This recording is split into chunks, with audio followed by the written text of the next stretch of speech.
money is actually a thing for me, NBA. Like, we need to talk about it, NBA. I got a beef. I have a beef. I have lost so much money that I definitely don't have to be losing.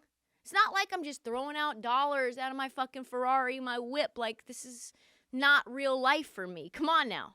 So I was on BetMGM the other night debating, just vacillating, puzzled on whether I should take Portland minus 6.5 against the Denver Nuggets. What? So Michael Porter Jr. is out. I know it. He's out indefinitely. Jamal Murray out indefinitely. What about Jokic? I'm looking on Twitter. What am I going to do? I'm wavering. Is he in? Is he out? Is he in? Is he out? He's questionable. I'm looking on Twitter. I'm looking on StatMuse. I'm looking on NBA fantasy draft, DFS, this. Literally, I'm scouring. It's like, do I take this fucking bet or do I not? Then all of a sudden, we see Jokic on the TV warming up. Line moves to 4. I'm like, all right, well, he's definitely going to play. I'm staying away. Staying away from this game. Nope. Ends up getting ruled out 2 minutes before game time. Same thing ends up happening with the Mavs and Luka against the Clippers. Same night. AD, also against the Knicks, was ruled out. All you saw, sickness. Oh, AD, sicky. Oh, he's ruled out with the flu, non-COVID. Sicky. And then, nope, motherfucker played that game. Yes, he did. And that's when I saw this tweet. You know, I had a spiritual moment when I saw this tweet. It said, it was almost like I felt it the moment it was tweeted, like, oh my God, someone got inside of my brain, inside of my soul, and tweeted this out before I could even properly communicate this. This is what he said. The NBA needs to be better with the injury deadlines. Still no word if AD is going to play. Also no clue about Luka. How does the NBA expect people to wager on games? Fucking right, Jason McIntyre. This shit right here hits hard. This right here, this is why people hate betting on the NBA. This is why the NFL has a 10-page document on injury reports, how to report them, when to report them, what fines you get if you don't report them in correct order, correct timeliness, and factually. This is the NBA's policy, the whole policy for them. They have 10-page document versus this little blurb that I'm about to tell you on a 30-minute podcast. 2021-2022 season NBA teams must report information concerning player injuries, illnesses, and the rest for NBA games by 5 p.m. local time on the day before a game. Local time?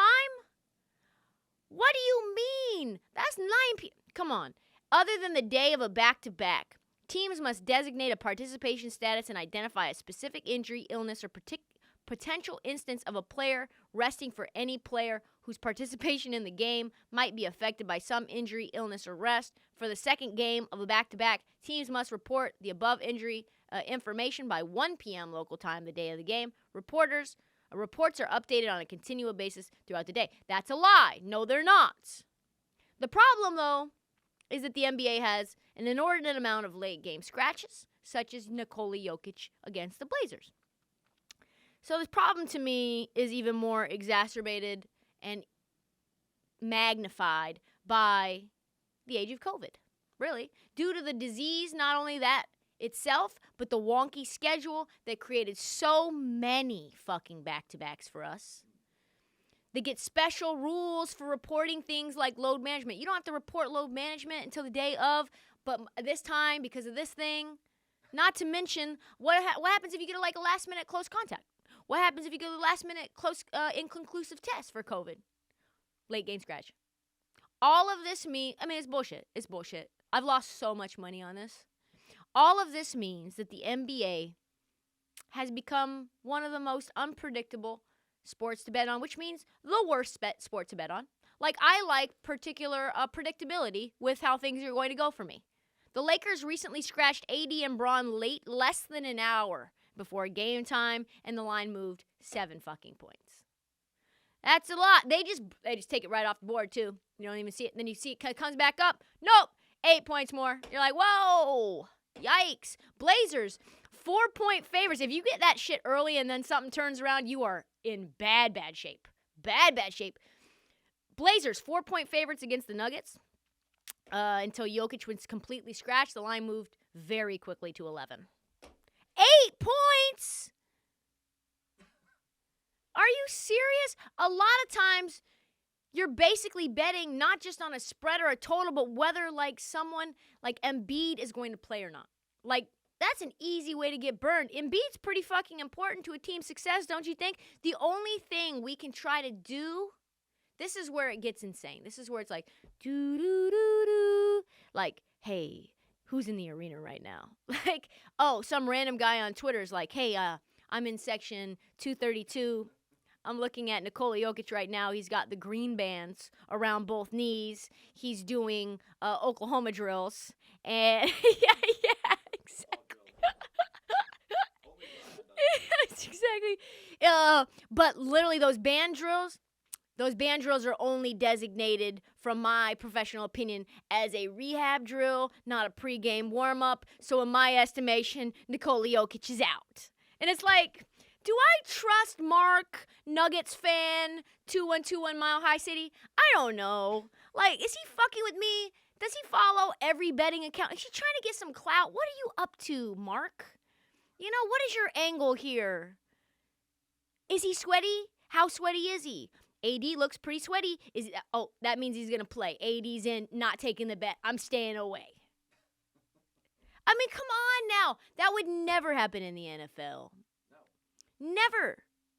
I don't have JD and Jay-Z money. Money is a thing for me. Money is absolutely a thing for me.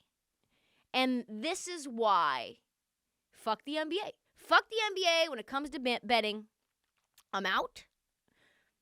Don't bother to note that I have 10 bets on the slate tonight, but just fuck them, because they have a long way to go before starting tomorrow. Diet starts Monday. NBA betting diet starts Monday after Thanksgiving, because they have a long fucking way to go before the NBA can take the throne away from the Shield when it comes to bets. That's all the time that we have for the Heat Check. We will be back Monday evening to recap everything that happened over the holiday weekend.